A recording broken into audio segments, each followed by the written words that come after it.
क्या आपने कभी सोचा है कि जिस हवा में आप सांस लेते हैं अगर वो ही अचानक जहर बन जाए तो क्या होगा। 2 दिसंबर 1984 भोपाल शहर के लिए एक आम रात थी। लोग सो रहे थे अपने घरों में, अपने सपनों में। उन्हें नहीं पता था कि कुछ ही घंटों में उनकी दुनिया, उनकी सांसें, उनकी आने वाली नस्लें हमेशा के लिए बदलने वाली थी। ये कहानी है दुनिया के सबसे बड़े इंडस्ट्रियल डिजास्टर की। ये कहानी है कॉरपोरेट ग्रीड की, सरकारी नाकामी की और उन लाखों लोगों की जो 40 साल बाद भी जस्टिस का इंतजार कर रहे हैं।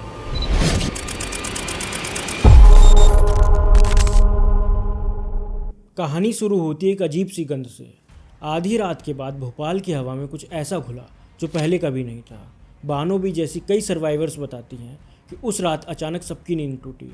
आंखों में तेज जलन और खांसी का एक ऐसा तूफान उठा जो रुकने का नाम ही नहीं ले रहा। कोई कह रहे हमारा पति नहीं है, कोई कह रहे हमारी बीवी नहीं है, कोई कह रहे हमारे बच्चे नहीं है, कोई कह रहे हमारा परिवार पूरा बिछड़ गया। जो हमारे पास चादर थी वो हमने आधी बिछाई और आधी तीनों लड़कों को सुला के उड़ा दी। लोगों को लगा जैसे किसी ने मिर्ची जला दी हो, पर यह कोई मिर्ची नहीं थी। ये थी जो यूनियन कार्बाइड इंडिया लिमिटेड के पेस्टिसाइड्स प्लांट से निकलकर शहर की गलियों में रेंग रही थी। प्लांट से मिथाइल आइसोसाइनेट नाम की एक जहरीली गैस लीक हो रही थी।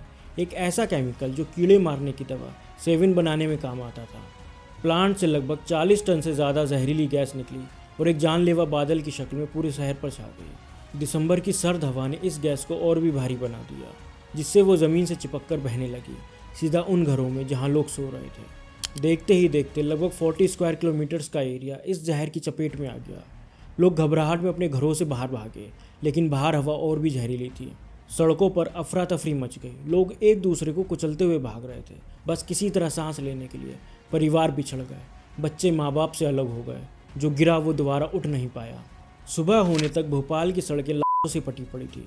सरकारी आंकड़े कहते हैं कि पहले कुछ घंटों में लगभग 4000 लोग मारे गए, लेकिन सच्चाई कहीं ज़्यादा भयानक थी। सर्वाइवर ऑर्गेनाइजेशन और इंडिपेंडेंट एस्टिमेट्स के मुताबिक पहले 72 घंटों में ही 8000 से 10,000 लोग अपनी जान गंवा चुके थे और 5 लाख से ज़्यादा लोग इस जहर की चपेट में आए थे। शहर के हॉस्पिटल्स का मंजर कयामत जैसा था। मरीजों की बाढ़ आ गई थी। डॉक्टर्स को समझ नहीं आ रहा था कि ये क्या हो रहा है और इसका इलाज क्या है। मरीजों की सांसें उखड़ रही थी, आंखें सूजकर अंधी हो रही थी और फेफड़ों में जैसे आग लगी थी। इस तबाही के बीच यूनियन कार्बाइड ने एक और घिनौना खेल खेला। उसने डॉक्टर्स को गैस के सही कंपोजिशन के बारे में बताने से साफ इनकार कर दिया। तुम और क्या क्या जानते हो कार्बाइड के बारे में मोटवानी? सर आपको ये देखना है। नहीं, कुछ तो गड़बड़ है उस फैक्ट्री में।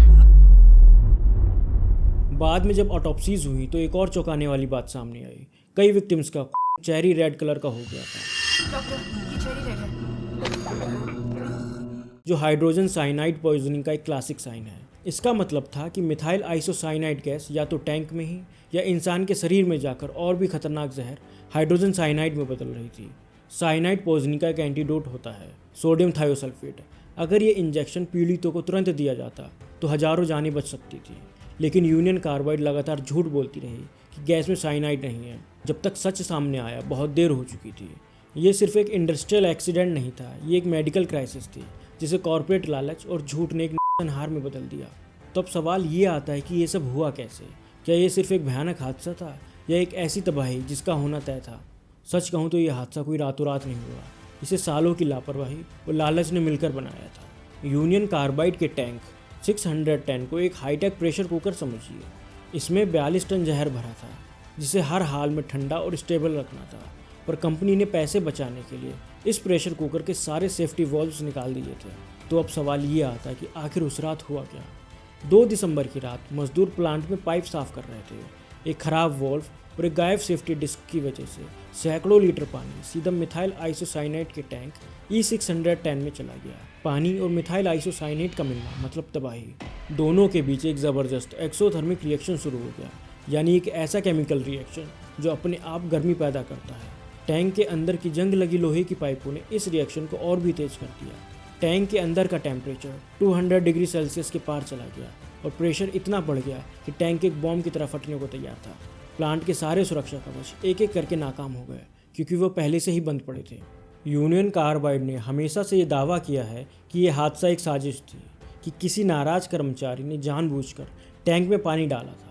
लेकिन ये दलील सिर्फ अपनी जिम्मेदारी से भागने का एक तरीका थी। अगर एक पल के लिए मान भी लें कि ये एक साजिश थी, तो सवाल ये उठता है कि प्लांट के वो 6 सेफ्टी सिस्टम्स कहाँ थे जिन्हें किसी भी हालत में ऐसे हादसे को रोकना था। सच तो ये है कि ये कोई एक घटना नहीं थी, ये एक प्रक्रिया थी। ये उन हजारों छोटे छोटे फैसलों का नतीजा था जो मुनाफे को इंसान की जान से ऊपर रखते थे। असली वजह एक आदमी की साजिश नहीं, बल्कि एक कॉरपोरेशन की हजारों लापरवाहियाँ थी। और ये सिर्फ लापरवाही ही नहीं, एक कॉरपोरेट पॉलिसी थी। यूनियन कार्बाइड के लिए एक अमेरिकन की जान और एक इंडियन की जान में फ़र्क था। इसका सबसे बड़ा सबूत है भोपाल और वेस्ट वर्जीनिया यूएसए में यूनियन कार्बाइड के 2 जुड़वा प्लांट्स। भोपाल प्लांट में अनप्रूवन टेक्नोलॉजी का इस्तेमाल किया गया और सेफ्टी स्टैंडर्ड्स जानबूझकर कम रखे गए। अमेरिका वाले प्लांट में कंप्यूटराइज्ड ऑटोमेटिक सेफ्टी सिस्टम्स थे, जबकि भोपाल में सब कुछ मैनुअल था। अमेरिका में इमरजेंसी प्लान भी था, जबकि भोपाल में नहीं। ये डबल स्टैंडर्ड्स थे यूनियन कार्बाइड के। और हादसे से कुछ साल पहले ही प्लांट के बजट में $1.25 मिलियन की कटौती की गई। मिथाइल आइसोसाइनेट यूनिट में जहां 12 ऑपरेटर्स होने चाहिए थे, वहां सिर्फ 6 रह गए। रात की शिफ्ट से मेंटेनेंस सुपरवाइज़र की पोस्ट ही ख़त्म कर दी गई। ये पैसे बचाने की कवायद नहीं, तबाही को खुला नहीं होता था। और अब ज़रा ये देखिए कि ये प्लांट आखिर कहाँ बनाया गया। शहर के बीचों बीच, गरीब और पिछड़ी बस्तियों के ठीक बगल में। एमनेस्टी इंटरनेशनल इसे इन्वायरमेंटल रेसिज्म कहती है, जब खतरनाक इंडस्ट्रीज़ को जानबूझकर ऐसी जगहों पर लगाया जाता है जहां रहने वालों की ज़िंदगी सस्ती समझी जाती है। ये कोई एक्सीडेंट नहीं था, ये कैलकुलेटेड रिस्क था जो यूनियन कार्बाइड ने लिया था। उन्होंने ये हिसाब लगाया था कि अगर भारत में हादसा होता भी है तो उन्हें कम मुआवजा देना पड़ेगा और राजनीतिक नुकसान भी कम होगा। ये रिस्क बुरी तरह फेल हुआ और इसकी कीमत भोपाल ने अपनी जान देकर चुकाई। पर तबाही के बाद जो हुआ वो तबाही से भी ज़्यादा शर्मनाक था। यूनियन कार्बाइड के सीईओ वॉरेन एंडरसन को भोपाल आने पर अरेस्ट तो किया गया, लेकिन कुछ घंटों के लिए, और उसे सिर्फ 25,000 के मुचलके पर ही रिहा कर दिया गया। सरकारी जहाज़ से दिल्ली भेजा गया और वो वापस अमेरिका भाग गया। भारत की अदालतें उसे भगोड़ा घोषित करती रहीं और वो 2014 में अमेरिका में अपनी मौत मर गया, बिना कभी मुकदमे का सामना किए। आज तक ये आरोप लगते हैं कि उस समय के तत्कालीन प्रधानमंत्री राजीव गांधी की सरकार पर एंडरसन को छोड़ने के लिए अमेरिकी सरकार का दबाव था। Our top story, Warren Anderson's release from house arrest in Bhopal and his flight to Delhi was arranged by the Ministry of External Affairs, says Gordon Streeb, the ex-deputy chief of mission in the United States Embassy. In an exclusive interview to NDTV, Streeb said the United States did not want any action to be taken against Anderson, and the Foreign Secretary assured him that nothing would happen to Warren Anderson during his visit. Madhya Pradesh के तत्कालीन मुख्यमंत्री अर्जुन सिंह ने अपनी किताब में लिखा कि उन्हें ऊपर से ऑर्डर आए थे। इसके बाद शुरू हुआ कानून का एक ऐसा खेल जिसमें पीड़ित पिसते चले गए। भारत सरकार ने Bhopal gas leak disaster act 1985 पास करके पीड़ितों की तरफ से केस लड़ने का अधिकार अपने हाथ में ले लिया। केस को अमेरिका ले जाया गया ताकि ज़्यादा मुआवजा मिल सके, लेकिन वहाँ यूनियन कार्बाइड ने दलील दी कि भारत का कानून इस केस को संभालने में सक्षम है, इसलिए केस भारत में ही चलना चाहिए। अमेरिकी जज ने ये बात मान ली और केस वापस भारत भेज दिया। ये वही यूनियन कार्बाइड थी जो बाद में भारतीय अदालतों के फैसलों को अन्यायपूर्ण बताने वाली थी। आखिरकार 1989 में भारत सरकार और यूनियन कार्बाइड के बीच सुप्रीम कोर्ट की निगरानी में एक समझौता हुआ $470 मिलियन का। ये समझौता पीड़ितों से पूछे बिना किया गया। ये रकम सुनने में बड़ी लगती है, लेकिन ये ओरिजिनल क्लेम $3.3 बिलियन का महज 15% थी। हर पीड़ित के हिस्से में एक ज़िंदगी भर की तकलीफ के बदले बस कुछ $100 आए। 2010 में सरकार ने और मुआवजे के लिए सुप्रीम कोर्ट में क्यूरेटिव पिटीशन डाली, लेकिन 2023 में कोर्ट ने उसे भी खारिज कर दिया। कोर्ट ने कहा कि समझौता अंतिम था और सरकार पर ही लापरवाही का आरोप लगाया गया कि उसने बचे हुए 50 करोड़ भी पीड़ितों तक नहीं पहुंचाए। कानून का इस्तेमाल इंसाफ के लिए नहीं, बल्कि कॉरपोरेशन को बचाने और मामले को रफा दफा करने के लिए किया गया। गैस का वो बादल तो कुछ घंटों में छट गया था, लेकिन क्या भोपाल के लिए वो जहरीली रात कभी ख़त्म हुई? 40 साल बाद भी भोपाल 3 तरह की आपदाएं झेल रहा है। पहली आपदा थी गैस, जिसने हज़ारों को तुरंत मार दिया। दूसरी आपदा है ज़मीन और पानी में घुला हुआ जहर। गैस लीक होने के बाद यूनियन कार्बाइड प्लांट को ऐसे ही छोड़कर भाग गए। प्लांट में बचा हुआ हज़ारों टन जहरीला कचरा धीरे धीरे ज़मीन में रिसता रहा और अंडरग्राउंड वाटर को जहरीला बनाता गया। कुछ जगहों पर मरकरी का लेवल सामान्य से 60 लाख गुना ज़्यादा पाया गया। आज भी वहाँ के लोग वही जहरीला पानी पीने को मजबूर हैं, जिससे एक दूसरी भोपाल त्रासदी जन्म ले चुकी है। कैंसर, बर्थ डेफिशिएट्स और अनगिनत बीमारियाँ। इस इलाके को अब सेक्रीफाइस जोन कहा जाता है। हाल ही में 40 साल बाद सरकार ने कुछ 337 टन कचरा हटाने का काम शुरू किया है, लेकिन एक्टिविस्ट्स का कहना है कि ये ऊँट के मुंह में जीरा है। असली जहर तो अभी भी ज़मीन में दफन है। और तीसरी और सबसे खतरनाक आपदा है इंटरजनरेशनल ट्रॉमा। जहर अब भी एक पीढ़ी से दूसरी पीढ़ी में जा रहा है। गैस पीड़ित माँ बाप के बच्चे शारीरिक और मानसिक विकलांगता के साथ पैदा हो रहे हैं। जो पुरुष हादसे के वक्त अपनी माँ के गर्भ में थे, उनमें आगे चलकर कैंसर और विकलांगता की दर ज़्यादा पाई गई।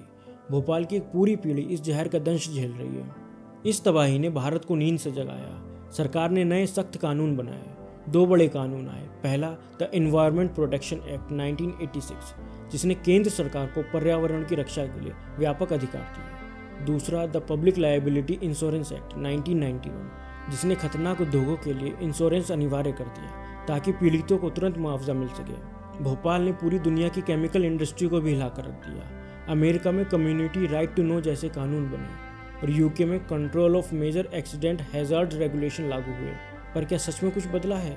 आज 40 साल बाद भी मिथाइल आइसोसाइनेट भारत में पॉलीयूरेथेन बनाने के लिए इस्तेमाल होता है। देश में केमिकल एक्सीडेंट्स आज भी हो रहे हैं। ये दिखाता है कि सख्त कानून बनाना एक बात है और उन्हें ईमानदारी से लागू करना दूसरी। भारत में एक लेजिस्लेटिव पैराडॉक्स भी है कि कानून तो दुनिया के सबसे बेस्ट यही है, लेकिन उन्हें लागू करने की पॉलिटिकल विल पावर अक्सर कॉरपोरेट हितों के सामने कमज़ोर पड़ जाती है। तो अब सवाल ये आता है कि ये 40 साल पुरानी कहानी आज हमारे लिए, आपके लिए क्यों इम्पोर्टेंट है? क्योंकि ये सिर्फ एक इतिहास नहीं है, ये उस हवा की कहानी है जिसमें हम सांस लेते हैं, उस पानी की जो हम पीते हैं और उन प्रोडक्ट्स की जिन्हें हम इस्तेमाल करते हैं। ये कहानी हमें पूछने पर मजबूर करती है कि हमारे विकास और तरक्की की कीमत कौन चुकाता है। लेकिन ये कहानी सिर्फ मायूसी की नहीं, ज़बरदस्त हिम्मत और हौसले की भी है। ये कहानी है रशीदा बी और चंपा देवी शुक्ला जैसे एक्टिविस्ट की, जिन्होंने अपनी ज़िंदगी इंसाफ की लड़ाई के नाम कर दी। ये लोग क्लिनिक चलाते हैं, रिसर्च करते हैं और भोपाल की याद को जिंदा रखते हैं। वो काम करते हैं जो सरकार और कॉरपोरेशन करने में नाकाम रहे। भोपाल हमें ये भी याद दिलाता है कि कुछ गलतियों की कीमत पीढ़ियाँ चुकाती हैं। यह हमें याद दिलाता है कि हमें कभी नहीं भूलना चाहिए, क्योंकि भूलना इतिहास की गलतियों को दोहराने का पहला कदम है। आपका इस पर क्या विचार है, हमें कमेंट सेक्शन में ज़रूर बताएं। और अगर आपको हमारा ये वीडियो पसंद आया हो तो उसे लाइक करें और चैनल को सब्सक्राइब करें। जय हिंद, जय भारत।